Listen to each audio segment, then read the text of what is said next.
Welcome to the Nonprofit Podcast. I'm Cara, fundraising coach at DonorBox.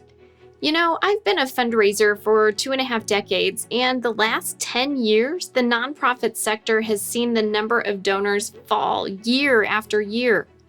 I really want to drill down into an issue I hear from nonprofit leaders, founders, and fundraisers, and it's why am I losing donors? Why do donors stop giving? And it's a great question. We seem to be at a point in time where people are starting to catch up with life and strategize the way forward for our organizations and our communities. And now is certainly not the time to be losing donors. I think there are 3 big things on donors' minds. First, donors can hesitate to give because they are unclear of where their money is going or unsure the impact their giving will have. Second, donors don't feel like they matter, or maybe they don't feel like their contribution mattered. And lastly, they're concerned that you'll only reach out to them when you need money. They want to be respected. In my experience, when donors stopped giving, it's because the organization hasn't built a meaningful relationship with them. And I think organizations can quickly build trust and relationships by communicating well. Communication is so important, and bad communication ends a lot of good things. So let me flip those concerns we just talked about. Here are some ideas you can put into action today to help you really stand out and make sincere connections with those who support you. First, to address the donors who are unsure where their money is going or the impact they'll have, I think donors are looking for a healthy partnership. They want to partner with you in the change you're making in this world.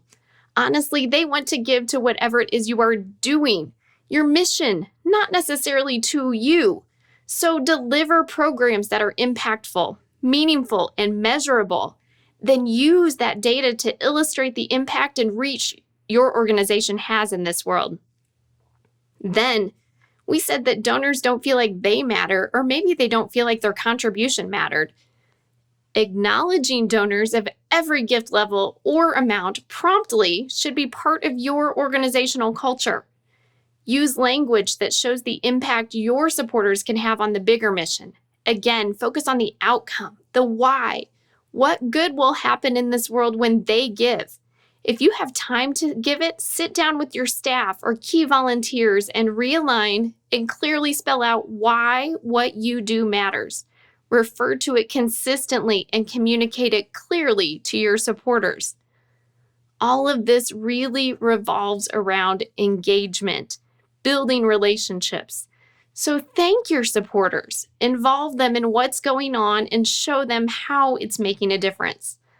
I'll also add, stay true to your word. When you say you're going to do something, if you say you'll follow up a conversation by sending an email, do it. If you say you're going to communicate regularly with a newsletter, then do that. And then the third thing I mentioned was that donors are afraid you'll only reach out to them when you need money. Ugh, I hate this one. Donors certainly want to be involved, not ignored or treated like their gift is a transaction. And I know I've been guilty of this too. It's easy to drop the ball. I've coordinated several fundraising campaigns that led with become a supporter or give now too. And they're fine, but they really can be limiting. Instead, I wonder what it would look like to ask those who are involved in your organization, those who are stepping up to give or stepping in to serve, to solve a problem with you. You can educate and inspire your supporters to join with you in this big mission of yours. We as people want to solve injustices. We want to fix problems. And for many of us, and for many involved in any organization, the easiest way to do this is through giving.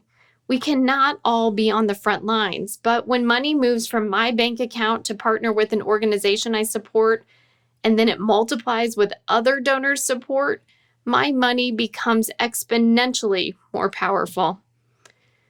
And I guess I'll add on one more thing. I'm the mom of teens and a preteen, and we've talked a lot about what it takes to build friendships and the intentionality it takes. Friendships don't happen magically. My closest friends are the people I trust the most. They are people who pursue me, who check in with me, people who give me grace when I need it. Trust and confidence are so instrumental in our closest relationships, and our organizations are no different. Spending time and investing in your donor relationships looks a lot like building a friendship. So that opens the door to, what about new friendships? How do nonprofits start to build trust with new donors? And I think that organizations that do this well make their new or potential donors feel seen. You could make your new donors, or any donor really, feel like an insider. For new donors, quickly acknowledge their gifts and send a welcome kit that introduces them to your organization. Can you engage your board or volunteers in making thank you calls to new donors too? Maybe you can offer volunteer opportunities that will help them see your impact firsthand.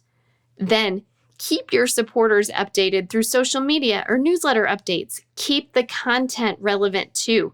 You really want to provide as much opportunity to make them feel like they're part of your community and make them feel valued. Then, consistently communicate. Consistently ask for advice and create dialogue. Then, consistently communicate. Ask them for advice, create dialogue, and intentionally engage with those who are involved in your organization. Use language that shows the impact your supporters can have on the bigger mission. Again, focus on the outcome, the why. What good will happen in this world when they give?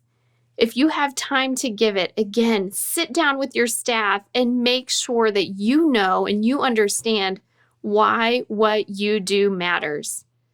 At the end of the day, donors, new or old, like anyone in any relationship, need to feel seen. They need to be heard and valued beyond their ability to put their hand in their wallet. And it all comes down to open, honest communication backed by social proof that builds a connection to your cause. If you struggle with how or why, I've got a great downloadable for you that shows how you can connect with your supporters. The link is in today's show notes, so get access to that right now by clicking and downloading your own copy. To my fellow nonprofit leaders, founders, and fundraisers, I encourage you, do what you say and say what you do. Communicate the why, not just the how or when, to illustrate the value your organization brings to alleviating the challenge or supporting the cause, and emphasize the immense value your supporters bring to your organization's ability to create that positive social impact. And always do it with heart. When we change the way we communicate, we change the world. So until next time, stay inspired. The Nonprofit Podcast, powered by DonorBox, helping you help others.